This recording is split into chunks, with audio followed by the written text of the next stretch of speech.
¿Cómo están, amigos de Custodias? Bueno, este es el capítulo 5 de Lima Nostálgica. Espero que sea de su agrado los lugares que hemos seleccionado. En realidad yo sé que le va a traer muchos recuerdos a ustedes, a sus hijos, a sus padres, porque han sido lugares muy concurridos y son lugares muy emblemáticos. He dado un punto en referencia para distintas edades que puedan recordar lugares que nos vienen a la memoria, hechos muy agradables. Entonces empecemos con el primero, que es el Parque de la Reserva, o el antiguo Parque de la Reserva, hoy Parque de las Aguas. A ver, en 1926, cuando Lima aún respiraba entre tranvías y avenidas polvorientas, el presidente Augusto B. Leguía tomó una decisión que cambiaría para siempre el corazón verde de la ciudad. Los alumnos de la antigua Escuela de Agricultura deberían abandonar el bosque de la Hacienda Santa Beatriz y trasladarse al Valle de la Molina, en Ate. No era un simple traslado académico, era el primer paso para levantar un espacio de memoria. En aquellos terrenos Leguía quiso rendir homenaje al batallón de reserva que se inmoló en la defensa de Lima durante la Guerra del Pacífico. No era un gesto distante. Décadas antes, siendo apenas un joven de 18 años, él mismo se había entrenado ahí, con otros reservistas antes de marchar hacia la decisiva batalla de Miraflores. El parque que soñaba no sería solo un jardín, sería un tributo silencioso a quienes defendieron la ciudad en 1881. Así nació el Parque de la Reserva, inaugurado como el segundo gran parque público de la capital después del histórico Parque de la Exposición. En sus 16 hectáreas se desplegó una visión estética que hablaba de una Lima que aspiraba a modernizarse sin olvidar sus raíces, claro está. El diseño adoptó la forma de un jardín inglés, elegante y ordenado, pero al mismo tiempo se buscó una identidad propia.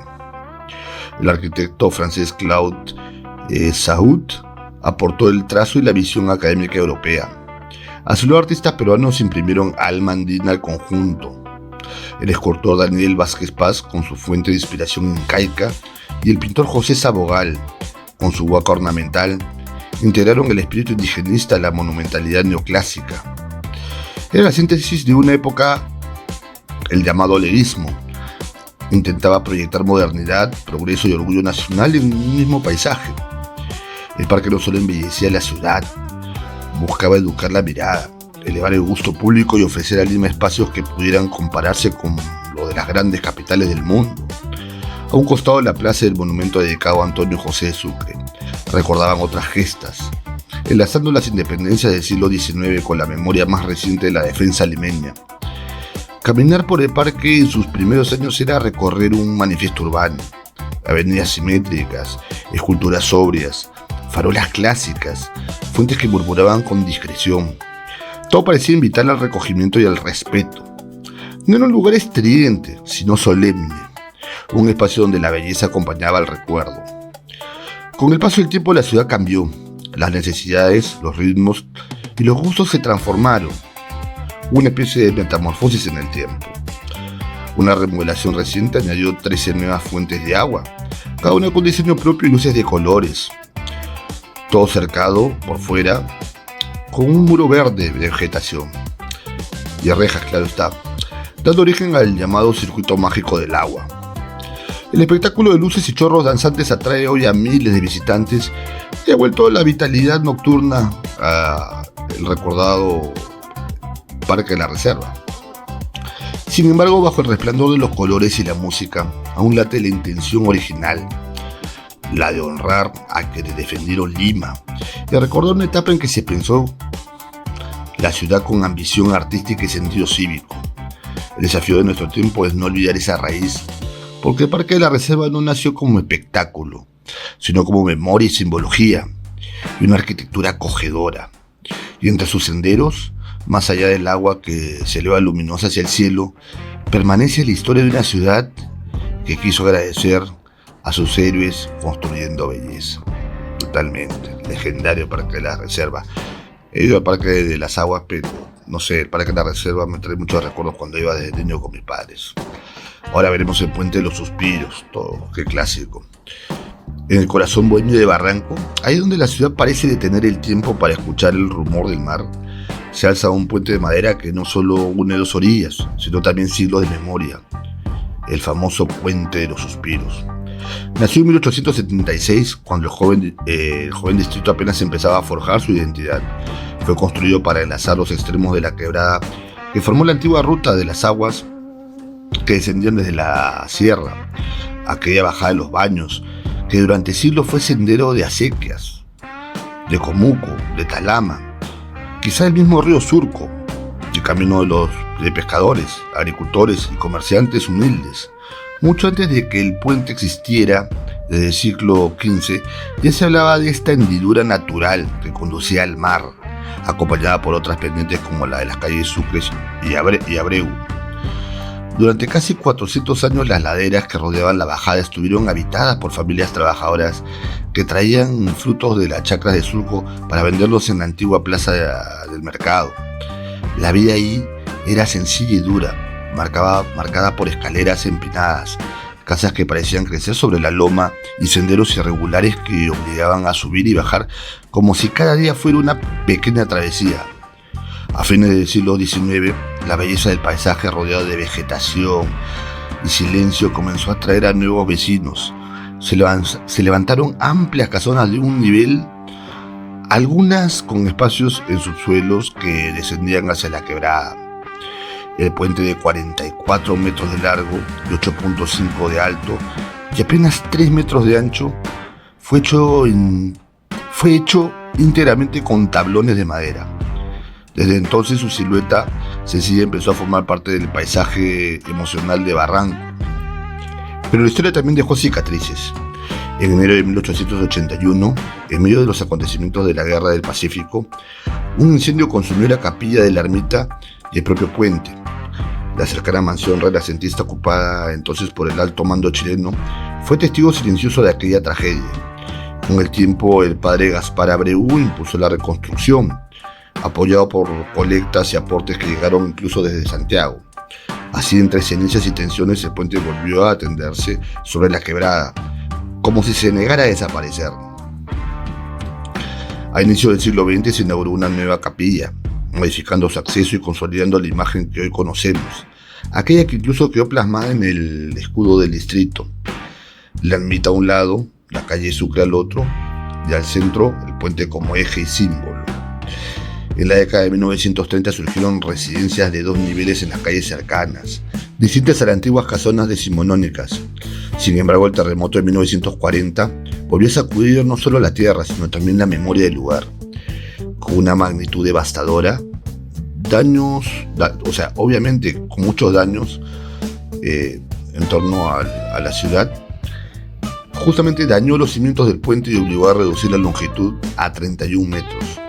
Muchas viviendas se deslizaron, otras perdieron habitaciones enteras al borde del acantilado. Durante días los senderos quedaron cubiertos de escombros y polvo. Y sin embargo, el puente resistió. Reconstruido con los mismos tablones de madera, conservó su esencia y su mirada hacia el horizonte. Algunas casas, especialmente las de estructura ligera, sobrevivieron con pocas reparaciones. Otras fueron reforzadas con ladrillo y cemento, procurando mantener la armonía con la madera que caracteriza al lugar. Las antiguas fotografías nos revelan un barranco más verde, de árboles frondosos y senderos cubiertos de sombra. Hoy muchos de esos árboles han desaparecido, pero el puente permanece como un susurro de aquel paisaje. Siempre se ha dicho que quien cruza el puente de los suspiros debe contener la respiración y pedir un deseo. Pero la verdad más íntima es otra. Muchos llegan ahí no por amor floreciente, sino por amor perdido. Acuden a suspirar por lo que fue, por lo que pudo ser, por las promesas que se quedaron flotando en el aire salino. A diferencia de escenarios modernos donde las parejas celebran comienzos, el viejo puente de madera ha sido más que altar de bodas, confidente de despedidas. Sobre sus tablones se ha derramado lágrimas silenciosas, se ha pronunciado adioses temblorosos y se han guardado secretos que solo el viento conoce. Quizá por eso se llama de los suspiros, porque cuando las palabras se agotan y las lágrimas ya no alcanzan, lo único que nos queda es eso, un suspiro. Y en Barranco, ese suspiro tiene forma de puente. Totalmente. El puente de los suspiros, súper conocido. Muchos turistas, es un lugar que no se pierden los turistas para recorrer este barranco y y Lima. Ahora vayamos a la laguna del Campo de Marte. En el corazón de lo que hoy reconocemos como el pulmón verde de la ciudad, el Campo de Marte de Lima, existió hasta aproximadamente 1940 una laguna silenciosa que reflejaba el cielo gris de la costa y la memoria profunda de la tierra. No era un simple estanque, era el vestigio vivo de un sistema hidráulico que unía tiempos prehispánicos, coloniales y republicanos en un mismo espejo de agua. Aquel cuerpo de agua nacía de una antigua sequía, brazo del río Guatica, que descendía por lo que hoy son avenidas bulliciosas. En el cruce actual de 28 de julio y Petit Tours, donde hoy el tráfico marca el ritmo, comenzaba la antigua hacienda Santa Beatriz.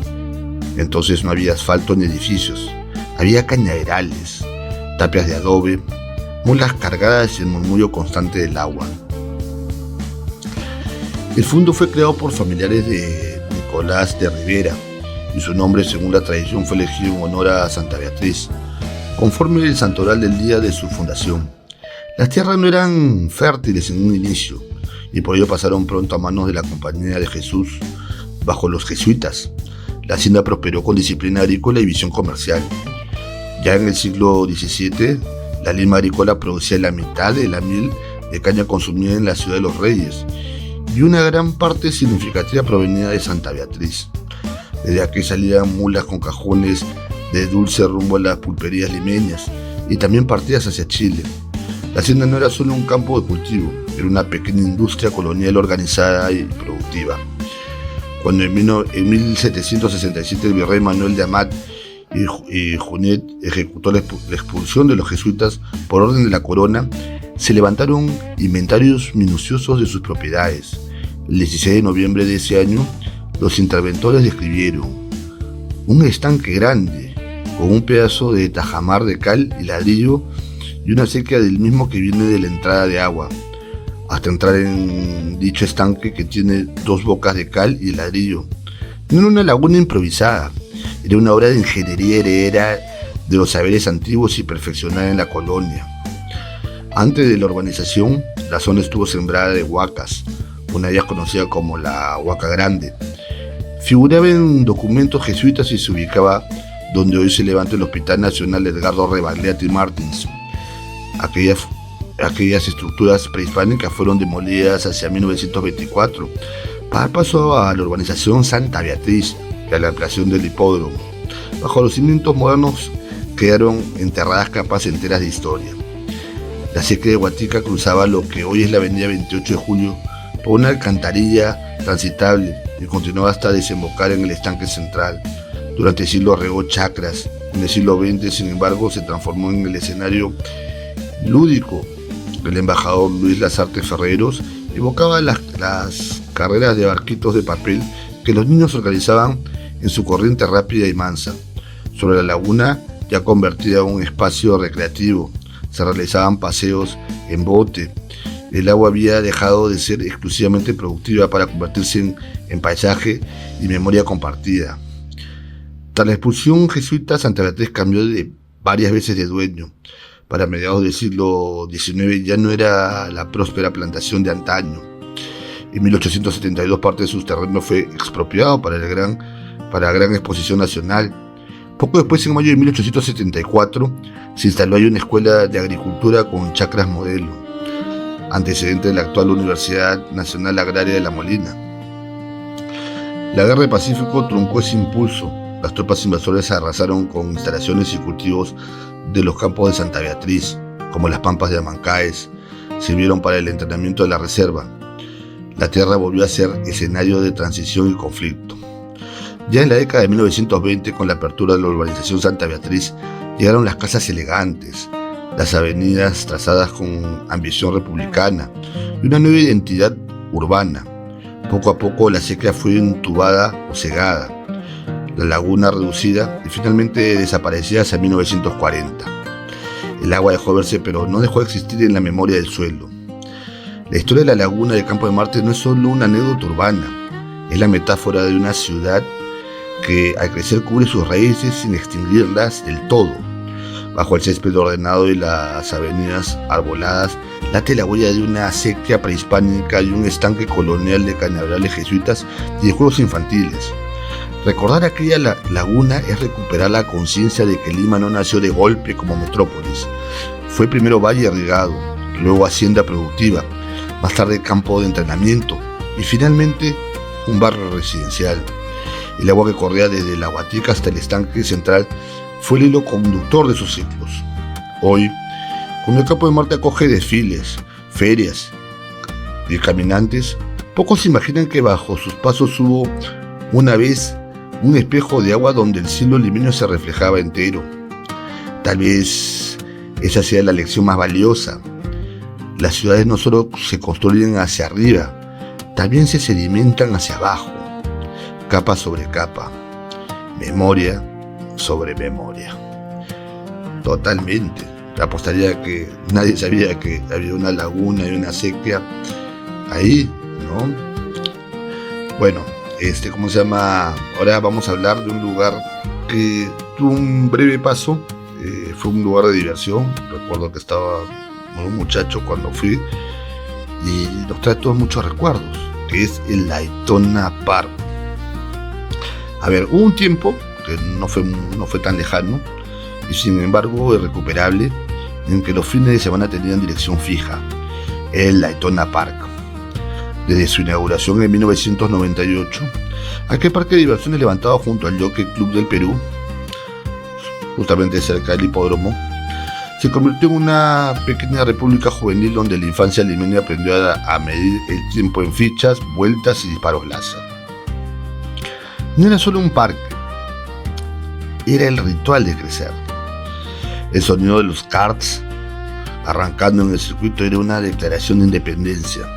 Acelerar ahí era lo más cerca que un adolescente podía estar de la adultez.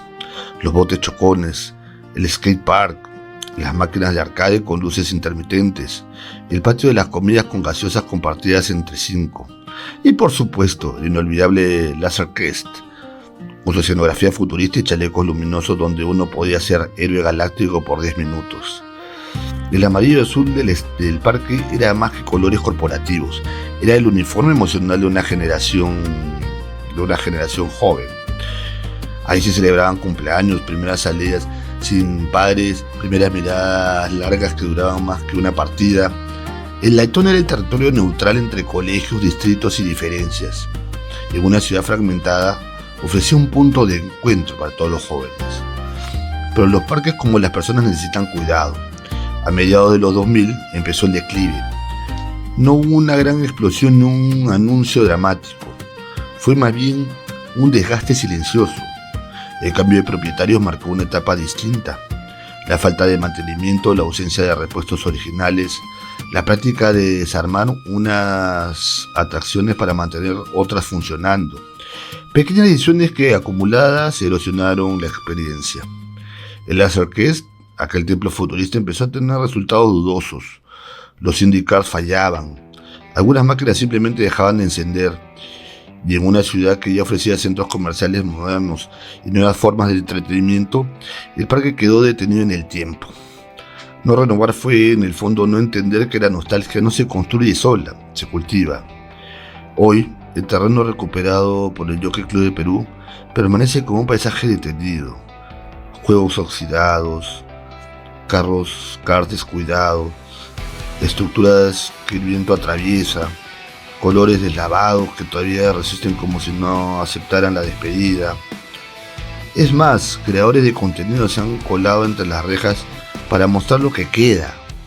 Un cementerio de máquinas abandonado, donde el eco parece repetir risas antiguas. Pero reducir el Laytona Park a su ruina física sería injusto. El verdadero parque no está en los fierros, está en la memoria colectiva de quienes hoy son adultos y al escuchar su nombre sienten un golpe suave en el pecho. El Laytona Park fue una escuela informal de convivencia. Ahí se aprendía a perder sin llorar, a llorar sin vergüenza, a esperar turno, a ahorrar para una partida más, a competir sin odiar. Fue un espacio seguro donde miles de niños limeños ejercitaron algo esencial, la alegría compartida. En una Lima que crecía rápido y a veces sin espacios públicos suficientes para el encuentro juvenil, el Daytona Park ofreció una alternativa distinta. No era perfecto, pero era nuestro. Representó el tránsito entre una ciudad analógica, de llamadas a teléfono fijo para confirmar planes, y el inicio de la era digital. Fue el último gran parque de una generación que aún se citaba, a tal hora, en la entrada. Extrañarlo no es solo añorar un lugar físico, es extrañar una época en la que el futuro parecía tan amplio como el circuito de kart y tan brillante como las luces del láser. O sea, del láser Crest. El Daytona es recordar cuando la diversión no cabía en una pantalla, sino en una tarde entera bajo el sol. Quizás algún día ese terreno tenga un nuevo propósito, pero el verdadero Daytona Park seguirá intacto en la memoria de quienes corrieron, dispararon, rieron y se enamoraron por primera vez entre sus paredes amarillo y azul. Y mientras alguien lo recuerde, no estará del todo abandonado. Totalmente.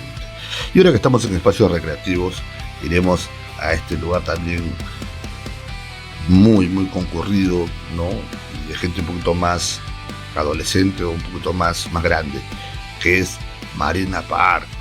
Claro está. En el corazón de San Miguel, cuando el bullicio de la ciudad parecía latir con más fuerza y las tardes se detenían de luces de neón, se alzaba majestuoso Marina Park. Fue más que un centro comercial, fue un punto de encuentro, un escenario de risas adolescentes, de citas furtivas en el patio de comidas y domingos familiares que comenzaban con compras y terminaban en el cine. En aquellos años competía de igual a igual con Plaza San Miguel, disputándose el corazón de miles de limeños que encontraban en ambos espacios un refugio frente al ritmo incesante de la capital. Inaugurado justamente en 1998, Marina Park llegó como una promesa moderna. No era solo un conjunto de tiendas, era una experiencia. Sus juegos mecánicos giraban al compás de la emoción infantil. La bolera resonaba con carcajadas. Y las salas de VK Multicines proyectaban historias que mezclaban con los recuerdos de quienes llenaban sus butacas.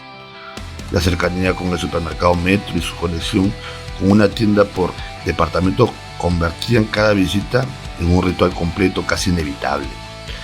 Durante un tiempo fue imposible imaginar que ese lugar pudiera pagarse. Sus pasillos vibraban con conversaciones, el aroma a comida recién servida flotaba en el aire, las vitrinas brillaban con promesas de futuro. Marina Park no era solo concreto y vidrio, era el telón de fondo de una gran generación que creció bajo su techo. Pero el tiempo, implacable, trajo consigo nuevas costumbres y competidores más audaces. Otros centros comerciales comenzaron a reinventarse, mientras Marina Park permanecía inmóvil, como si confiara demasiado en la fidelidad de su público, pero poco a poco la afluencia disminuyó. Entre 2008 y 2010, sus espacios fueron quedando en silencio. Los locales cerraban uno tras otro, las luces se apagaban más temprano, y la sensación de abandono comenzó a instalarse donde antes reinaba la algarabía. Para el 2015 el edificio era apenas una sombra de lo que fue. La falta de mantenimiento, el descuido y la inseguridad aceleraron su deterioro, hasta que el cierre definitivo dejó un vacío difícil de explicar. No era solo la clausura de un centro comercial, era el fin de una etapa, el cierre simbólico de innumerables recuerdos compartidos. Sin embargo, donde alguna vez resonaron pasos apresurados y risas juveniles, hoy se levanta una nueva esperanza. El proyecto Marina City Center promete transformar ese mismo terreno en un renovado epicentro urbano, con torres residenciales, oficinas y un hotel que miran hacia el futuro. Será distinto, más moderno, más integral. Tendrá gimnasio, coworking, salas de cine y espacios gastronómicos pensados para una vida contemporánea, para parejas jóvenes y niños. Y aunque el brillo original de Marina Park pertenece ya en la memoria colectiva, su esencia permanece suspendida en quienes lo vivieron. Porque hay lugares que no desaparecen del todo, cambian de forma, se reinventan, pero sí habitando en aquel lugar esa nostalgia de una ciudad que crece sin olvidar del todo lo que alguna vez nos hizo e hizo soñar a toda una generación. Bueno, amigos de Custodias, espero que les haya gustado. Creo que he sido un poquito más rápido ahora en narrar las Custodias. Sí, efectivamente me quise direccionar ahora para el tema de parques emblemáticos y espacios también de esparcimiento, ¿no? Para ir variando. Espero que te haya gustado la Custodia. Por favor, compártela, suscríbete si quieres colaborar a este QR. Agradezco a toda la gente que colabora siempre. Y bueno, los espero en el próximo capítulo de Lima Nostálgica. Son cada 15 días y esperemos que sea de tu agrado, ¿ya? Bueno, nos vemos en la próxima Custodia y por favor, ahí en el canal tengo muy buena parrilla, muy random. Espero que también lo vean, lo revisen. Gracias y chau.